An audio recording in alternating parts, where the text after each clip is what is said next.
There is a crucial truth many men overlook about what actually captures and holds a woman's attention, and it is far more subtle than anything usually discussed in surface-level advice. It is not wealth, not appearance, not status, and not even the ability to be funny, confident, or socially dominant. Those things can open the door for attention, but they cannot sustain emotional presence. Attention is temporary, it shifts quickly. What actually determines whether someone stays mentally and emotionally engaged is something deeper and far less obvious. The ability to make her feel genuinely understood, not just momentarily entertained or socially engaged. Most interactions never reach this level because most people unconsciously operate on the surface. Conversations become a cycle of predictable questions, rehearsed answers, and polite exchanges designed to avoid awkwardness rather than create depth.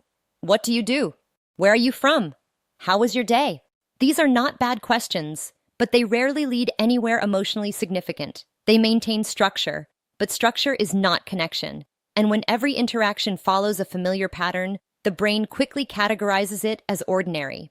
The moment something becomes ordinary, curiosity begins to fade, and once curiosity fades, emotional investment weakens without anyone explicitly noticing. This is where most men misinterpret the situation.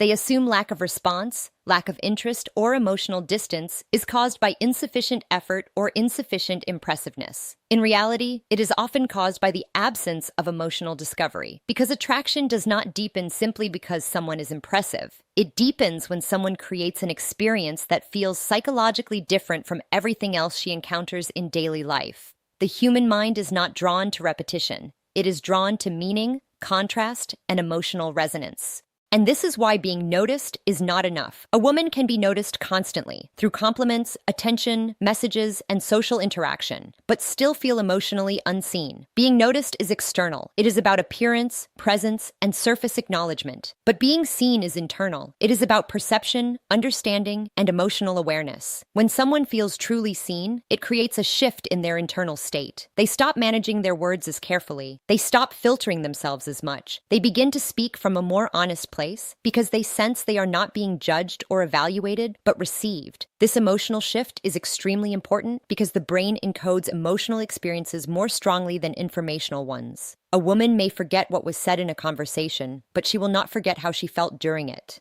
If she felt comfortable, open, reflective, or unexpectedly understood, that emotional imprint becomes associated with the person who created that experience. That is why certain conversations linger in the mind long after they end, while others disappear almost instantly. The difference is not the content, it is the emotional depth behind the interaction. Most conversations fail to create this depth because they are driven by performance rather than curiosity. Men often enter interactions thinking about how they are being perceived, whether they are interesting enough, whether they are saying the right things, whether they are maintaining attraction. But this internal focus on self-presentation limits emotional connection because attention is directed inward instead of outward. The interaction becomes a performance instead of a discovery process. The alternative approach is deceptively simple but psychologically powerful. Shift the focus from impression to exploration. Instead of trying to be interesting, become interested. Instead of steering the conversation toward yourself, direct attention toward understanding the other person's inner world. This includes not just what they do or say, but how they think, what they reflect on, what they have experienced, and how those experiences shaped their perspective. When this shift happens, the emotional tone of the conversation changes immediately. It becomes slower, more thoughtful, and more present. There is less pressure to perform and more space to actually process what is being shared. And in that space, something important begins to develop: emotional safety. Emotional safety is not about comfort in the casual sense. It is about the absence of psychological pressure. It is the feeling that one can express thoughts without being judged, interrupted, or redirected too quickly. When emotional safety is present, people naturally begin to open up.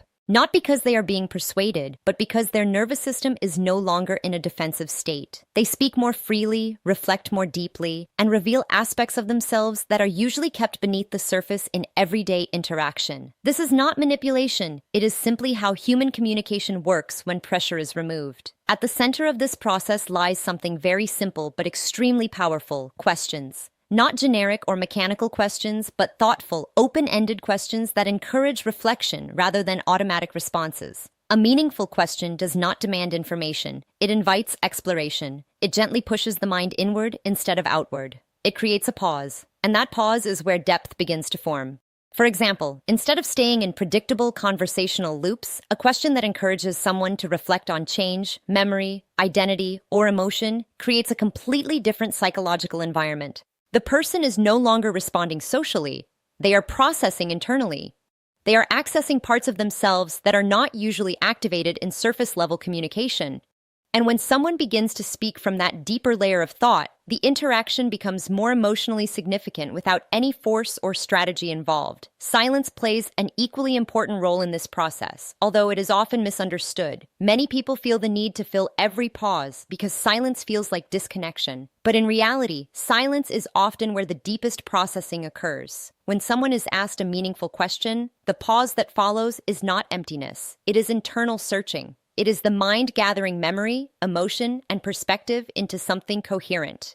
Interrupting that process reduces depth. Allowing it to unfold increases authenticity. When silence is accepted instead of avoided, conversations begin to feel different. They slow down. They become more intentional. They stop being reactive and start becoming reflective. And in that shift, emotional weight begins to build naturally. Over time, this creates something even more important: association. Humans associate emotional states with people. If someone consistently experiences reflection, calmness, understanding, or emotional clarity in your presence, those states become linked to you in memory. This is why certain individuals feel different to talk to, even if nothing dramatic is happening on the surface. The difference is not in words, it is in emotional atmosphere. At a deeper psychological level, attraction is strongly tied to this emotional atmosphere. It is not built on a single moment, but on repeated emotional impressions that accumulate over time. When someone consistently feels understood rather than evaluated, present rather than rushed, and safe rather than pressured, the mind begins to register that experience as meaningful. And meaningful experiences are what the brain naturally returns to when thinking about someone later.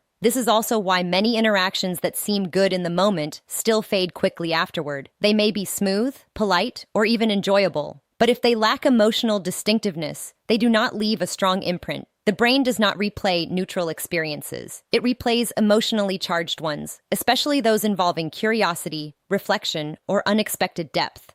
As this understanding develops, the entire purpose of conversation shifts. It is no longer about trying to impress or maintain control over perception. It becomes about creating space for something real to emerge. That means listening more carefully, responding more thoughtfully, and being willing to slow down instead of rushing toward outcomes. Because real connection does not accelerate, it unfolds. And perhaps the most important realization is this: people do not remember the most polished version of you. They remember the version of you that made them feel something they do not often feel elsewhere. Not because you tried to be impressive, but because you created a rare emotional experience. One that felt calm, present, and genuinely human in a world where most interactions are rushed, shallow, and forgettable. That is what actually creates lasting impact.